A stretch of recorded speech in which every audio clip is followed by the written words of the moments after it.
Kubuś Puchatek Krew i Miód wywołał sporo zamieszania i domyślam się, że będzie jeszcze więcej przy okazji drugiej części, która będzie premierę miała tak naprawdę za kilka tygodni. Ja mieszkam w Irlandii, więc mam już tą przyjemność, chyba tak, muszę przyznać. Obejrzałem już wcześniej drugą część, czyli Kubuś Puchatek Krew i Miód, część druga. I dzisiaj jak najbardziej przedstawię Tobie tak zwany spoiler talk, czyli omówię fabułę od A do Z, więc jeżeli jeszcze nie było Ci dane zobaczyć tego filmu, to bardzo mi przykro, ale musisz albo się uzbroić w cierpliwość i poczekać na film, wtedy obejrzyj mój materiał, no chyba że totalnie Ci to nie przeszkadza, więc nie masz problemu, obejrzyj sobie dokładnie, bo będę tutaj zdradzał fabułę, jak już mówiłem wcześniej, od A do Z. Akcja filmu rozgrywa się 5 miesięcy po wydarzeniach z poprzedniego filmu i na początku mamy animację, tak samo jak przy okazji poprzedniego filmu, że no tak, jak najbardziej miała miejsce taka masakra, Krzyś powrócił do szkoły, skończył studia, został lekarzem, ale ludzie nie są ufni. Ludzie jak najbardziej nie wierzą mu, bo myślą, a to rzeczywiście coś tam było nie tak z nim. Kilka mimo to osób mu uwierzyło, no i postanowiło sprawdzić, co się dzieje w tym lesie. Zaczęli dosyć konkretnie przeczesywać. No i ni mniej, ni więcej, tylko nasz Kubuś, a także Prosiaczek zostali zmuszeni, ażeby wycofać się w głąb lasu, aż do pana Sowy. Czemu do pana Sowy? Ponieważ w tym momencie, jeszcze nie przy okazji poprzedniego filmu, ale w tym momencie Sowa również jest już w domenie publicznej i dzięki temu może się pojawić w tym filmie. Tak to rzeczywiście zostało wymyślone i nie tylko właśnie Sowa, bo kilka innych postaci również w tym filmie się pojawi. Krzyś już w tym momencie, mija czas, pracuje już w szpitalu, bierze do ręki gazetę, a tam okazuje się, że rozpoczęły się zdjęcia na planie filmu, który ukaże właśnie historię masakry w 100-milowym lesie. Filmu, który my widzieliśmy już kilka lat temu, dokładnie. Chodzi o poprzedni film, czyli Winnie the Pooh, Blood and Honey, część pierwsza. Właśnie prace nad tym filmem się rozpoczęły. I to w pewien sposób wyjaśnia, dlaczego tutaj mamy nowych aktorów, dlaczego tutaj Kubuś, no i wszystkie zwierzęta wyglądają troszeczkę inaczej, ale o tym za chwilę. Rozpoczynamy sceną w lesie, nomen omen. 3 dziewczyny postanowiły pojechać sobie kamperem, umówmy się w ten sposób, na biwak. No i oczywiście rozmawiają o tym, że jesteśmy tutaj w lesie, gdzie ta masakra miała miejsce kilka miesięcy temu. No i prawo Murphy'ego mówi, jeżeli coś może pójść źle, no to idzie źle.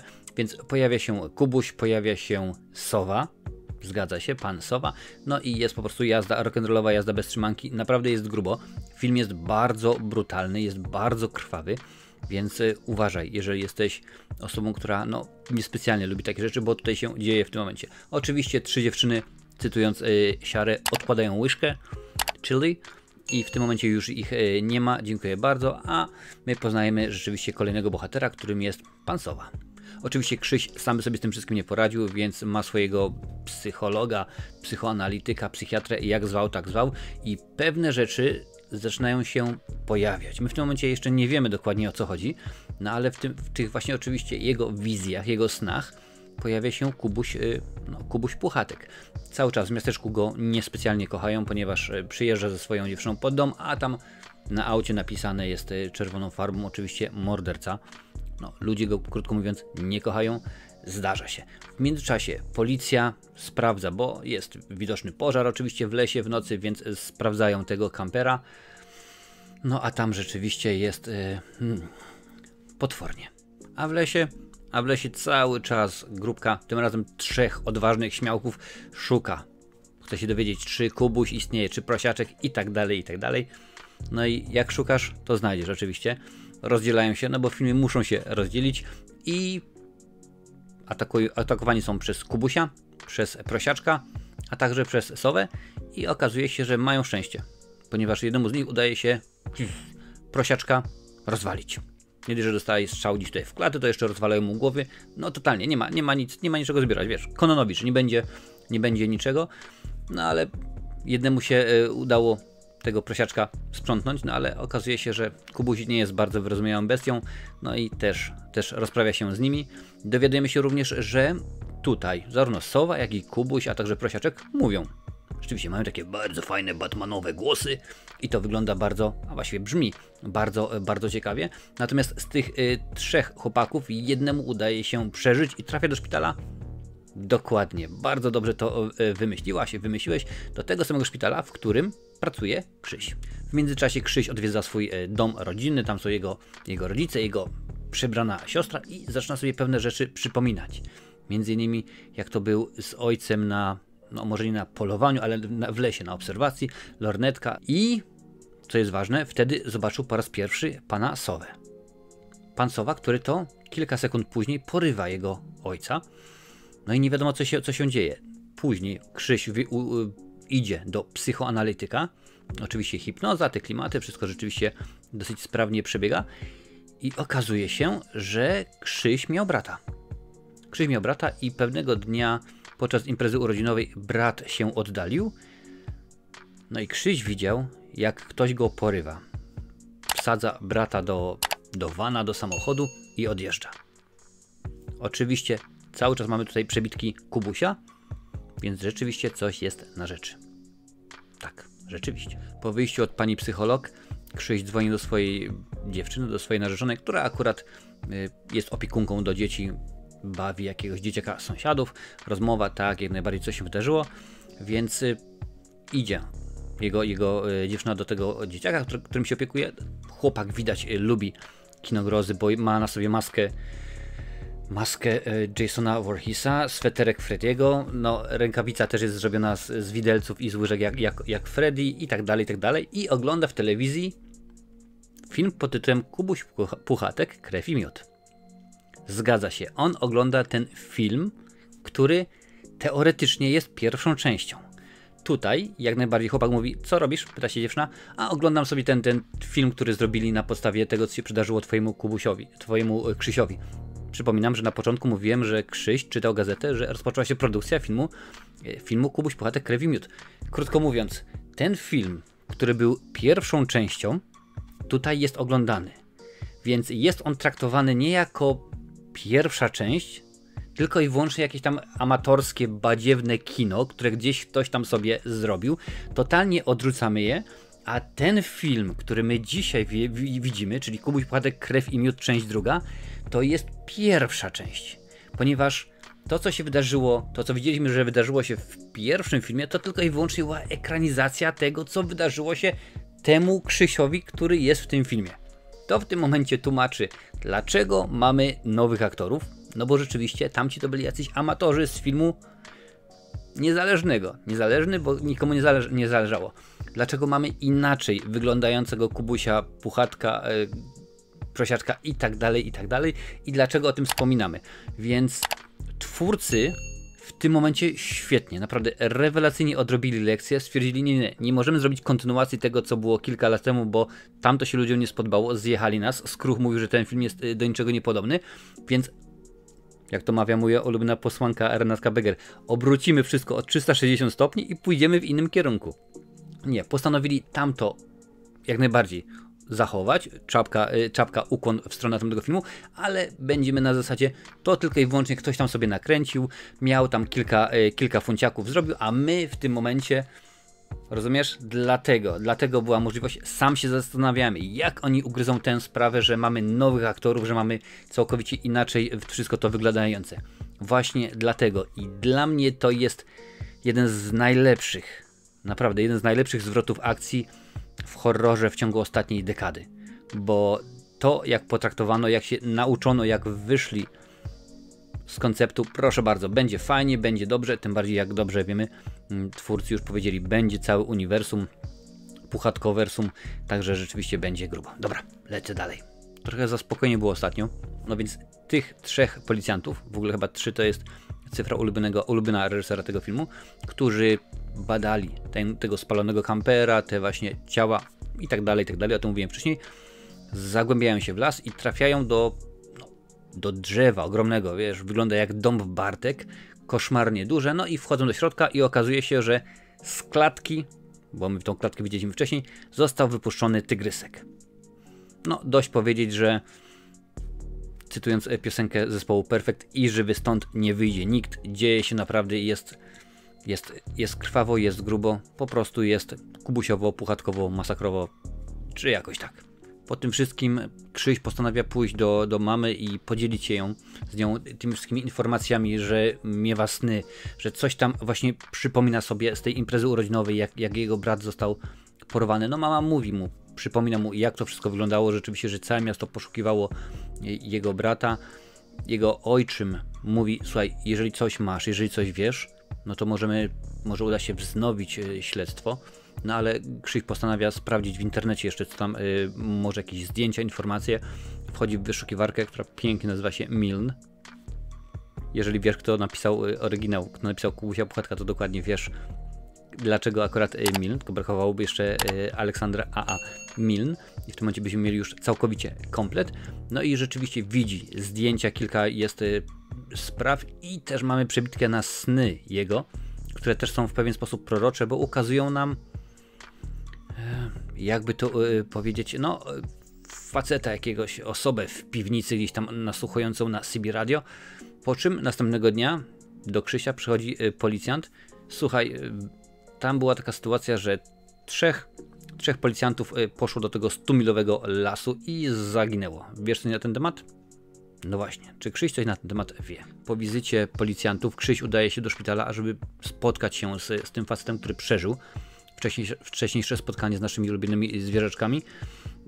Nie może mówić, nie ma się co dziwić, bo rzeczywiście jest bardzo poszkodowany, kontuzjowany, no ale on wierzy Krzysiowi, pokazuje mu, bo pisze na tabliczce, tak, to one to zrobiły.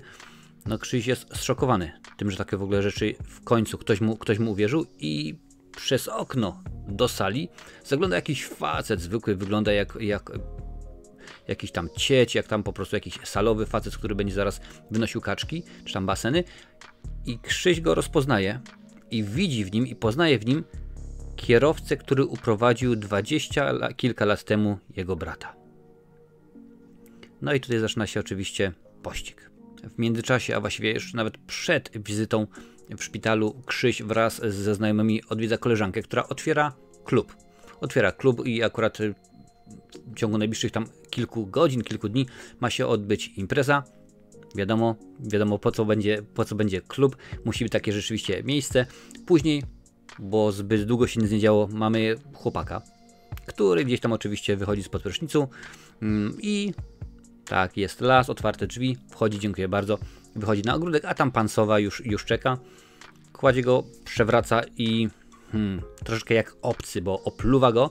Jeżeli wiesz, czy sowy rzeczywiście mają taką zdolność, że ich ślina jest wysoce żrąca, to daj mi znać. W każdym razie opluwa go, no i chłopak, jak twarz mu się topi, krótko mówiąc, tak jakby to właśnie wychodziła ślina, że jakby była kwasem, jest poważnie, jest grubo.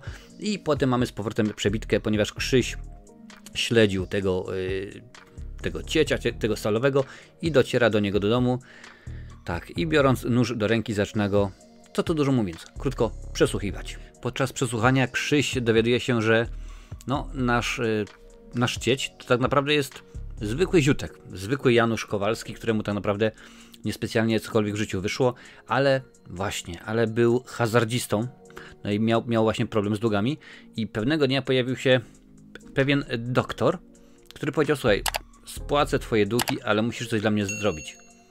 Okazało się, że pan doktor postanowił, będę eksperymentował, chodziło o genetykę, więc potrzebuję ni mniej, ni więcej, tylko okazów do eksperymentowania dzieciaków. Więc masz mi porwać kilka dzieciaków, ja będę tutaj z nimi eksperymentował. Więc to właśnie nasz cieć, który ma bardzo, bardzo fajny akcent, cieć postanowił zrobić. Porwał kilka dzieciaków i w tym momencie okazało się, że przywiózł do doktora, a doktor rozpoczął prace genetyczne z tymi dzieciakami. Domyślam się, że wiesz, w którym kierunku to zmierza. W międzyczasie do domu, tam gdzie dziewczyna Krzysia pilnuje właśnie tego dzieciaka, przychodzi, tak, Kubuś Puchatek. No i jak najbardziej. Zaczyna się robić jazda.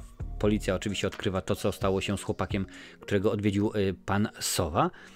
Dzieciakom i właściwie dzieciakowi i dziewczynie udaje się z temu domu uciec. Wybiegają, tam jest policja, no ale jedna policjantka już rzeczywiście nie ma dużo szczęścia. Krótko mówiąc, traci głowę, traci rękę. Po to, żeby później ją znaleźć gdzieś tam w swojej klatce piersiowej. Tak, rzeczywiście jest grubo, jest mocarnie, jest bardzo, bardzo krwawo. Po wyjściu z mieszkania naszego ciecia Krzyś zabiera taśmy magnetofonowe i odsłuchuje je. No i na tych taśmach dowiadujemy się, że pan doktor eksperymentował z łączeniem genów ludzkich oraz zwierzęcych. Na przykład wziął sowę i dzieciaka i łączył. Na przykład wziął świnkę, prosiaczka i dzieciaka i łączył. Na przykład wziął kubusia, misia i dzieciaka i łączył. I rzeczywiście dowiadujemy się, że ten dzieciak, brat Krzysia, który zaginął, dokładnie, to jest właśnie Kubuś Puchatek. To jest jego brat, którego zły, psychopatyczny doktor zmutował. No i jak się łatwo można domyśleć, kolejna scena jest tak. Kubuś Puchatek przychodzi do domu rodzinnego. A w domu rodzinnym ojczym czyta córeczce, czyli przyrodniej siostrze Krzysia, bajki na dobranoc. Mama wypakowuje zmywarkę i bardzo szybko się nauczył, że gdy wkładasz noże do zmywarki, to wkładasz je ostrzem do dołu, a nie do góry, bo rzeczywiście to nie jest dobre. Ojczym również, bardzo brzydko mówiąc, dowiaduje się szybko, że jednak emerytury nie doczeka, a siostra?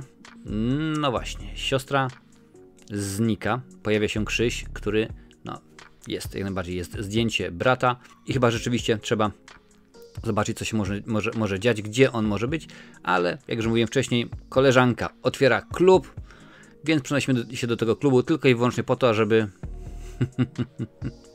ażeby hektolitry na czerwono zabarwionego syropu kukurydzianego mogły się wylać. W klubie, jak się łatwo można domyśleć, dzieje się bardzo dużo, wszelakie różnego rodzaju sposoby, cokolwiek, wyobraź sobie cokolwiek i tam to rzeczywiście się dzieje, a na dodatek po raz pierwszy w pełnej krasie widzimy tygryska. No i nie jest, jak można się łatwo domyśleć, on nie jest super miły i do rany przyłóż. No raczej on te rany powoduje, on te rany rzeczywiście zadaje, a oprócz tego, że tygrysek daje radę, no to Kubuś też rzeczywiście szaleje. Ta scena w klubie jest bardzo, bardzo widowiskowa. Po czym do tego klubu trafia Krzyś, staje mano a mano z tygryskiem, który go oczywiście rozpoznaje, który go zna ale Krzysiowi się udaje ujść cało, no może to jest buńczuczne słowo, ale powiedzmy jakoś tak to jest, rzeczywiście postrzelił prosiaczka, no i wybiega z klubu tylko i wyłącznie po to, żeby skoro przeszedłeś jedną bazę jednego mistrza, to trzeba się spotkać z drugą, czyli tak, z Kubusiem Puchatkiem. Oczywiście walka z Kubusiem jest dosyć ciekawa, interesująca, wiesz, udział w tym mają siekiery. Jest teksańska masakra? Nie, jest tylko po prostu piła mechaniczna rzeczywiście. No i kiedy już Kubuś ma rozwalić jak najbardziej Krzysia i jego dziewczynę, bo oczywiście ona też musiała tutaj się pojawić, no to okazuje się, że patrzy sobie na dół w lesie. O co chodzi z tym dołem? Otóż kiedy nasz doktorek eksperymentował z tymi mutacjami, no nie wyszły one według niego, więc postanowił wszystkie te swoje zwierzęta, ludzi, te mutanty zakopać w lesie. No ale pech dla niego chciał, że okazało się, że te nasze stwory przeżyły. I to właśnie jest ten dół, z którego wyszedł Kubuś Puchatek. Kiedy on tam chwilę się zamyślił, Krzyś próbuje do niego przemówić: stary, słuchaj, jesteś moim bratem, chodziliśmy razem, graliśmy w kapsle, przecież wiesz, trenowaliśmy razem piłkę na unitarnów. No niestety do Kubusia to nie dociera, więc w ruch idzie siekiera i no co tu dużo mówić, Kubuś dla swojego brata traci głowę. Na to wszystko przyjeżdża policja, która znalazła pętającą się tam gdzieś właśnie siostrę Krzysia. Okazało się, że uciekła, nic jej nie jest, jest wszystko w porządku. Jadą sobie policyjnym radiowozem do domu, tylko i wyłącznie po to, ażebyśmy mieli scenę po napisach, w której no, mamy tygryska, który jest postrzelony przez Kubusia. Tygryska, który jest postrzelony przez Krzysia. Mamy Kubusia, który no, stracił głowę. Mamy również prosiaczka, któremu głowę odstrzelono. No i mamy pana Sowę, który mówi: wy nie macie pojęcia, o co chodzi, wy zaraz zobaczycie. A w międzyczasie okazuje się, że rana jak najbardziej prosiaczka zaczyna się goić, głowa Kubusia zaczyna odrastać, a przynajmniej się łączyć w pewnych miejscach, oraz tygrysek, prosiaczek również wraca do formy. Więc co tu dużo mówić, nasze zwierzaki to są mutanty, coś na kształt Wolverina, może Deadpoola. Rzeczywiście mają zdolności samouzdrawiania się. Do jakiego stopnia one są posunięte? Nie wiadomo. Jeszcze nie wiadomo, domyślam się, że w drugiej części się dowiemy. Może będzie coś więcej na ten temat w Bambi, bo też są właśnie nawiązania do Bambi, że gdzieś tam powiedzmy ktoś widział jakiegoś zombie, zombie jelonka. To oczywiście jest nawiązanie do filmu Bambi, który między innymi taką fabułę będzie miał, więc rzeczywiście jest tutaj dużo rzeczy i jeszcze kilka innych dodatków do Puchatkoversum pojawia się w tym filmie. Co prawda o nich nie mówiłem, ale akurat gdy będziesz oglądać, poznasz je, zrozumiesz, bo to są takie rzeczy, które widzisz i mówisz, proszę bardzo, no to dziękuję, to o to chodzi. I film się kończy w ten sposób, że niby mamy dobre zakończenie, ale wiadomo, scena po napisach robi swoje. Czyli tak jak Jason, jak Freddy, jak Michael, niby na końcu każdej części są sprzątnięci, nie ma ich, ale wiadomo, że oczywiście oni powracają. Jak lubisz takie materiały, nie jest to pierwszy materiał z cyklu Spoiler Talk na moim kanale, możesz sobie je sprawdzić, a najlepiej udostępnić ten materiał na swoich mediach społecznościowych. Niech się niesie, niech rzeczywiście coraz więcej osób do nas dołącza. Kubuś Puchatek za czas jakiś już w kinach, a jeżeli chcesz więcej wiedzieć na temat Kubusia Puchatka pierwszej, drugiej części materiałów typu Spoiler Talk, proszę bardzo, na tej liście. Oczywiście, że tak, tutaj jest ich pełno.